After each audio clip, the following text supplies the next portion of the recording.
오늘 우리에게 주시는 하나님의 말씀 창세기 49장입니다. 창세기 49장 제가 받들어 읽겠습니다. 야곱이 그 아들들을 불러 이르되 너희는 모이라. 너희가 후일에 당할 일을 내가 너희에게 이르리라.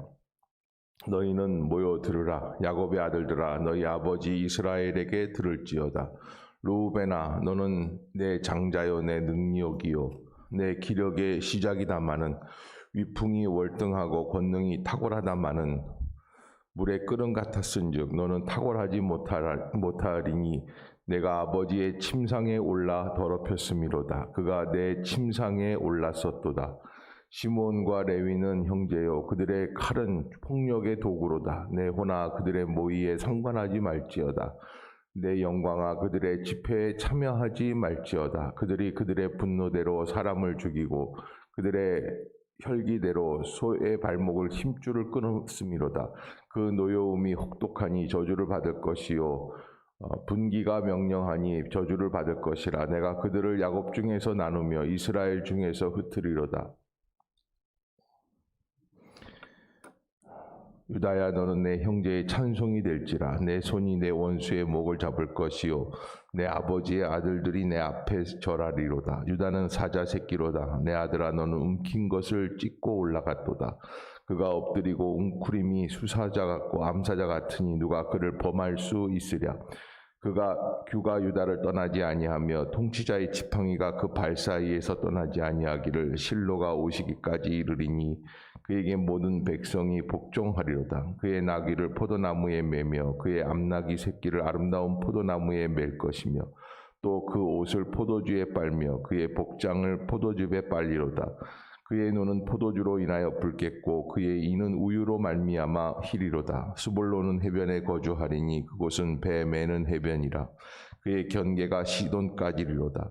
이사가는 양의 우리 사이에 꿇어앉은 건강한 나귀로다. 그는 쉴 곳을 보고 좋게 여기며 토지를 보고 아름답게 여기고 어깨를 내려짐을 메고 앞제 아래에서 섬기리로다.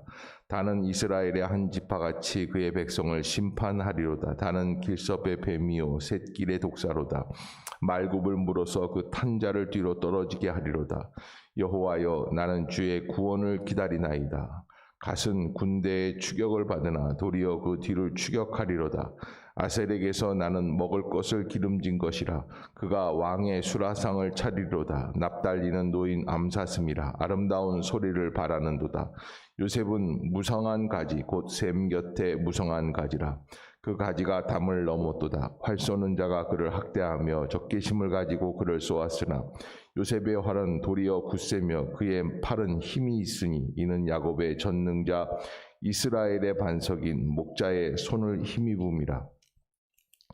내 아버지의 하나님께로 말미암나니 그가 너를 도우실 것이요 전능자로 말미암나니 그가 내게 복을 주실 것이라. 위로 하늘의 복과 아래로 깊은 샘의 복과 젖먹이는 복과 내 태의 복이리로다. 내 아버지의 축복이 내 선조의 축복보다 나아서 영원한 산이 한없음같이 이 축복이 요셉의 머리로 돌아오며 그 형제 중 뛰어난 자의 정수리로 돌아오리로다.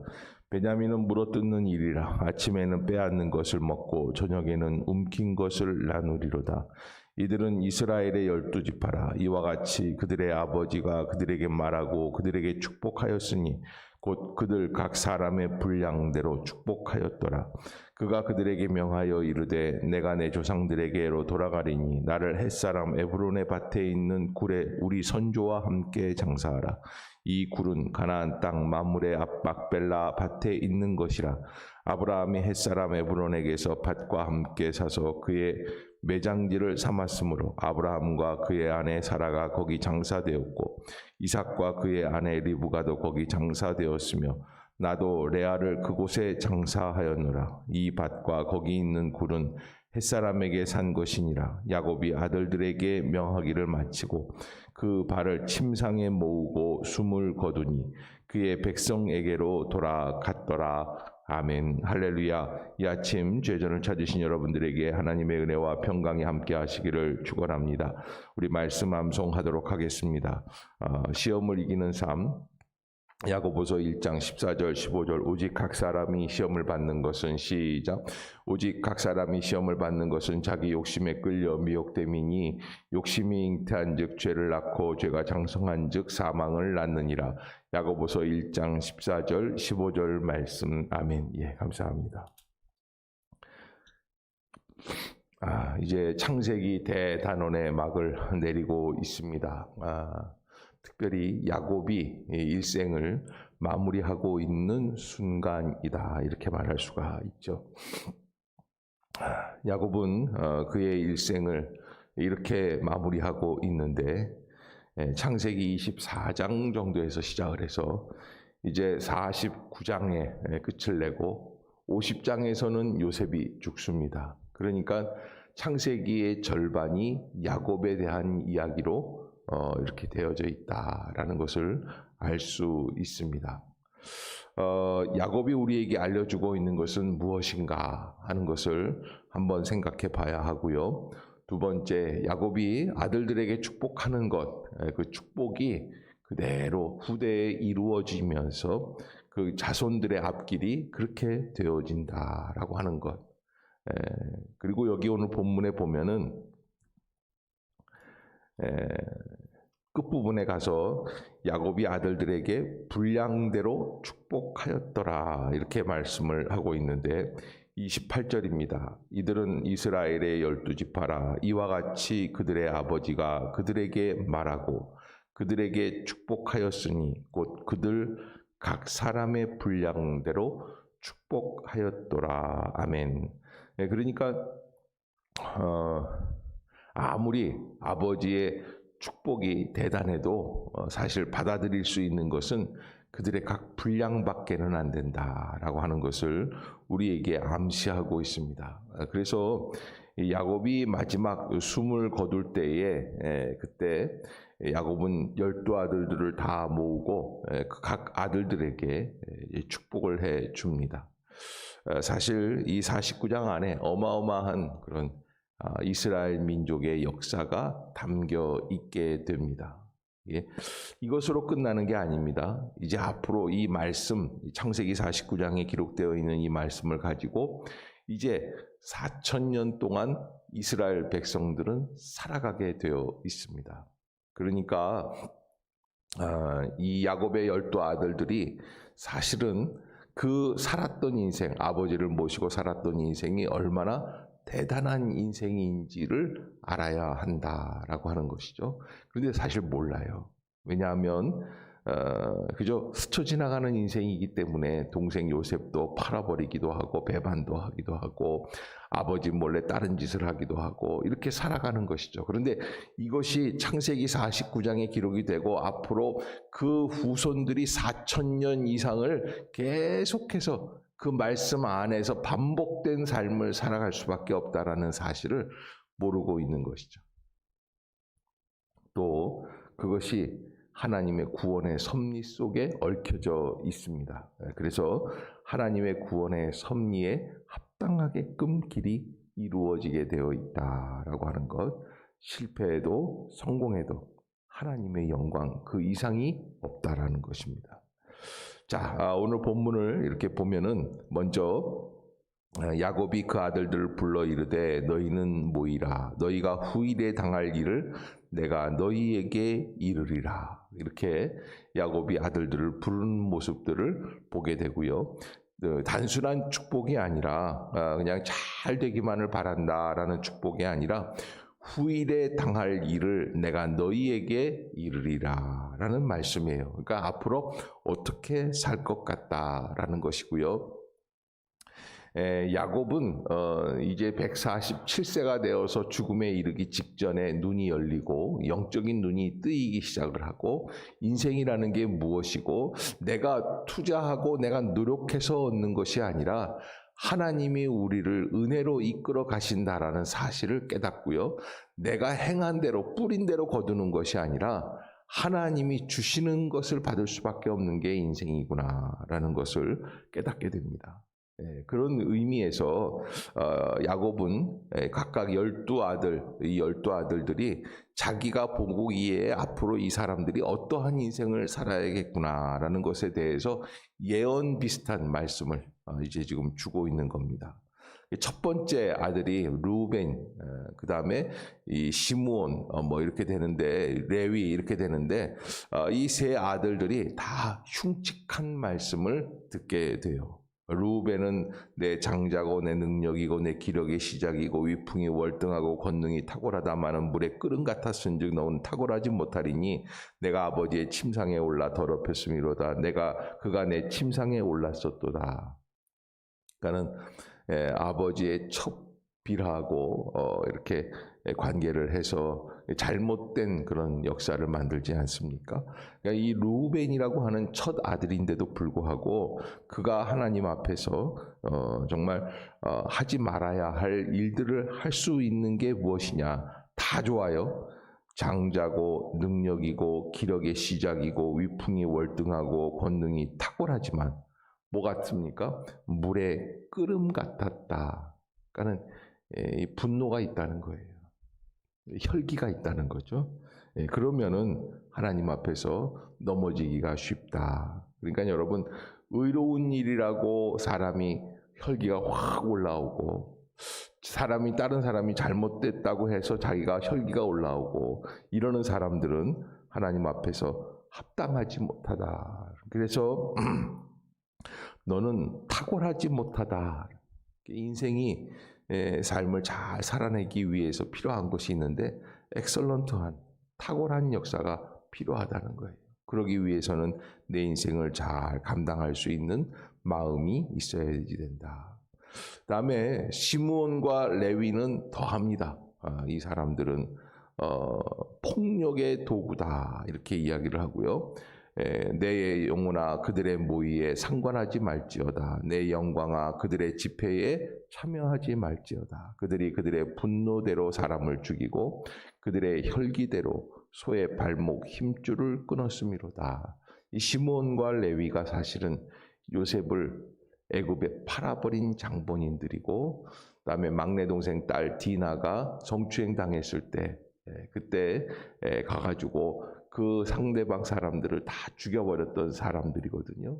그러니까 그들에게 남아있는 게 무엇인가? 7절에 보면 그 노여움이 혹독하니 저주를 받을 것이요 분기가 맹렬하니 저주를 받을 것이라. 내가 그들을 야곱 중에서 나누며 이스라엘 중에서 흩으리로다.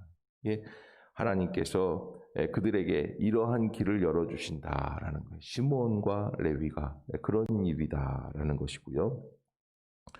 그다음에 이제 비로소 네 번째 아들 유다에게 들어가서 이제 좀 달라지는 역사가 있습니다. 유다야 너는 내 형제의 찬송이 될지라. 내 손이 내 원수의 목을 잡을 것이요 내 아버지의 아들들이 내 앞에 절하리로다. 유다는 사자 새끼로다. 내 아들아 너는 움킨 것을 찢고 올라갔도다. 그가 엎드리고 웅크림이 숫사자 같고 암사자 같으니 누가 그를 범할 수 있으랴. 그 규가 유다를 떠나지 아니하기를 실로가 오시기까지 이르리니 그에게 모든 백성이 복종하리로다. 그의 나귀를 포도나무에 매며 그의 암나귀 새끼를 아름다운 포도나무에 맬 것이며 또 그 옷을 포도주에 빨며 그의 복장을 포도즙에 빨리로다. 그의 눈은 포도주로 인하여 붉겠고 그의 이는 우유로 말미암아 희리로다. 아멘. 이게 유다에게 주시는 축복인데 앞에 있는 루벤이라든지 시므온이라든지 레위라든지 전혀 다른 그런 축복이 기록이 되어 있는 것을 보게 됩니다. 이렇게 뭐 그다음에 스불론, 그다음에 단, 그다음에 갓, 아셀, 그다음에 이제 11번째 아들 요셉인데 요셉에 가가지고 또 요셉에게 주시는 축복이 또 좀 달라요. 22절에 보면 요셉은 무성한 가지고 셈 곁에 무성한 가지라. 그 가지가 담을 넘었도다. 활 쏘는 자가 그를 학대하며 적개심을 가지고 그를 쏘았으나 요셉의 활은 도리어 굳세며 그의 팔은 힘이 있으니 이는 야곱의 전능자 이스라엘의 반석인 목자의 손을 힘입음이라. 아멘. 이렇게 좀 다릅니다. 그래서 아마 그날 12형제 중에 기분 좋았던 형제들은 유다와 요셉의 에브라임 므낫세 이렇게 한 세 사람 정도 되지 않겠나. 나머지는 다 기분 나쁠 겁니다. 왜? 이게 이제 비교가 되니까요. 그런데 여러분, 이것으로 끝나는 게 아닙니다. 이 말씀을 가지고 어떻게 살아내느냐. 그래서 믿음이라는 것은 해석이다라고 하는 말씀이 이것을 어떻게 내가 받아들이고 어떻게 행동해 나가느냐. 아무리 하나님께서 우리에게 너는 이번에 대학교를 갈 거야 말 거야 이렇게 말씀을 해주셔서 결정적인 것 같아도 내가 공부를 안 하면 갈까요? 못 갈까요? 못 가는 거 아니겠습니까? 그런데 여러분, 이걸 가지고 내가 부족하고 연약하구나 깨닫고 다시 한번 하나님 앞에서 메어 달리고 기도하면서 하나님께 간구하기 시작하면 그의 인생이 어떻게 됩니까? 바뀌는 거예요. 그래서 이 말씀이 4,000년을 그 지파들을 다 지배하게끔 되어 있습니다. 그 중에 이 말씀을 뛰어넘었던 지파들이 있죠. 그 지파들 중에 대표적인 지파가 레위 지파입니다. 레위 지파는 이러한 엄청난 비극적인 말씀을 들었지만 그 레위 지파에서 누가 나옵니까? 모세와 아론이 나옵니다. 레위 제사장들이 나옵니다. 하나님 앞에 신실하게 살아갑니다. 그랬더니 그들의 인생이 달라져요. 그런데 그 말씀을 너무 믿고 그리고 자기들 마음대로 살았던 지파가 또 있어요. 대표적인 지파가 누구냐면 에브라임과 므낫세예요. 하나님께서 그들을 향하여서 주시는 축복이 크기는 컸어요. 그래서 큰 민족을 이루었어요. 그러나 하나님께서 주신 말씀 그걸 너무 믿고 아무것도 안 했더니 타락된 지파가 되는 거예요. 에브라임 므낫세가 교만하기 짝이 없고 나중에는 북이스라엘을 만들게 되고 자기들 멋대로 행동하게 되고 멸망에 이르게 되는, 그래서 북이스라엘 10지파가 다 사라져버리지 않습니까?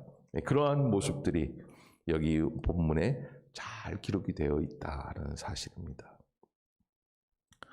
자, 이렇게 야곱이 이스라엘 12지파 12아들들을 축복을 하고 그리고 눈을 감게 됩니다. 야곱은 분명하게 다시 한번 확인하고 있는 게 있는데 29절입니다. 그가 그들에게 명하여 이르되 내가 내 조상들에게로 돌아가리니 나를 햇사람 에브론의 밭에 있는 굴에 우리 선조와 함께 장사하라. 어디로 들어갑니까? 약속의 땅, 세겜 땅, 하나님께서 약속해 주신 그 에브론의 집에 있는 밭에 있는 굴, 그곳으로 돌아가겠다라는 것입니다. 이 굴은 가나안 땅 마므레 앞 막벨라 밭에 있는 것이라. 아브라함이 햇사람 에브론에게서 밭과 함께 사서 그의 매장지를 삼았으므로 아브라함과 그의 아내 사라가 거기 장사되었고 이삭과 그의 아내 리브가도 거기 장사되었으며 나도 레아를 그곳에 장사하였노라. 아멘. 충격적인 얘기가 있죠. 여기 오늘 본문에서 아브라함 또 사라, 이삭, 리브가 그리고 자기 아내 레아, 사실은 어제도 말씀을 드렸지만 이스라엘 야곱이 라헬이라고 하는 두 번째 부인을 얻기 위해서 14년 동안 노예살이, 종살이를 했었던 사람입니다. 그런데 147세가 되어서 결정하는 것은 무엇이냐? 결국에는 누구에게로 들어가게 됩니까? 레아에게로 들어가게 되는 겁니다. 여러분 가만히 생각해 보세요. 이렇게 될 걸 가지고 그렇게 100여 년 전에는 그토록 그 여자 때문에 목을 메고 괴로워하고 힘들어하고 종살이까지도 마다하지 않고 이렇게 사는 것이 인생이 아닌가. 근데 이걸 깨닫는 시점이 참 답답한 거죠. 언제 깨닫는다고요? 죽음에 이르르기 직전에 깨닫는 거예요. 그러니까 조금만 더 일찍 깨달았으면 훨씬 더 편했을 텐데. 그러니까 라헬이라는 이 여자는 어떤 역할을 했느냐? 그에게 있어서 요셉을 주시기 위한 하나님의 전략이 아니었을까. 그렇게 우리가 생각할 수밖에 없다는 사실입니다. 이렇게 이제 축복을 하고 당부를 하고 그리고서는 야곱이 이제 마침내 숨을 거두게 됩니다. 33절 마지막 절에 보면 야곱이 아들들에게 말하기를 마치고 그 발을 침상에 모으고 숨을 거두니 그의 백성에게로 돌아갔더라. 아멘. 그의 백성이 어디입니까? 하나님 나라에 그것으로 돌아갔다. 그러니까 여러분, 아무리 야곱과 같은 인생, 바로 앞에서 그가 인생을 살아갈 때 내 나이가 130세인데 평탄치 않은 인생을 살았다 이렇게 이야기를 하였는데, 그렇게 정말 애달프면서 살았던 인생이지만 마침내 이르게 돼야 될 마지막 종점 어디입니까? 하나님 나라입니다. 우리가 그 사실을 이 본문을 통해서 조금 더 일찍 인지하고 깨닫고 그리고 살아낼 수 있는 그런 믿음의 성도들이 다 되시기를 바라겠습니다.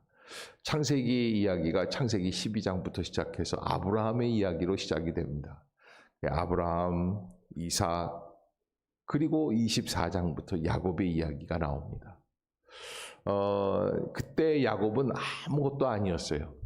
형 에서의 밑에 그림자에 가리워져 있는 한 조그마한 시골 총각밖에는 안 됩니다.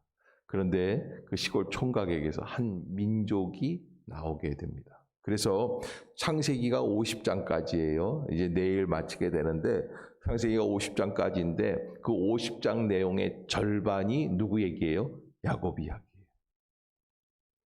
물론 이제 그 사이에 누가 들어가 있냐면 요셉 이야기가 조금 들어가 있습니다. 그러나 전체적으로 볼 때 야곱이라고 하는 이 인생, 아브라함서부터 시작해서 이삭, 야곱 몇 대입니까? 3대예요. 3대째 그 역사가 그렇게 이루어지고 있다라는 것을 알 수 있습니다. 사랑하는 성도 여러분, 우리가 하나님을 믿고 어디를 향해서 가고 있는가? 나는 무엇 때문에 애달파하고 괴로워하고 힘들어하고 무엇을 향하여 노력하고 발을 동동 구리고 또 의심하고 근심하고 걱정하고 있는가?